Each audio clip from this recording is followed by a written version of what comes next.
Ating alalahanin ating Panginoon Kristo ay kapiling natin sa araw-araw ating buhay, sa ngalan ng Ama, ng Anak at ng Espiritu Santo. Amen.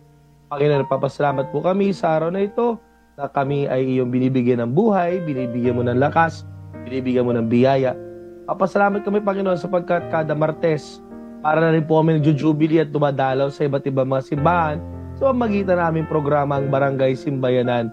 Salamat, Panginoon, sa biyaya ng Yubileo 2025 na patuloy naming inaani ang mga grasya at biyaya na binibigay sa aming lahat sa pamamagitan ng gawain ng simbahan, sa pamamagitan ng aming pananampalataya, pag-asa at pag-ibig sa iyo.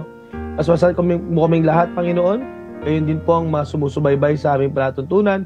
Nawa itong yubileo ay maging paglalakbay ng pag-asa, paglalakbay na puno ng pag-asa, at paglalakbay patungo sa iyo ang aming pag-asa. Hinihin namin ito sa Kristo, kasama ng Espiritu Santo, magpasawalang hanggan. Amen. Sa ngalan ng Ama, ng Anak at ng Espiritu Santo. Amen.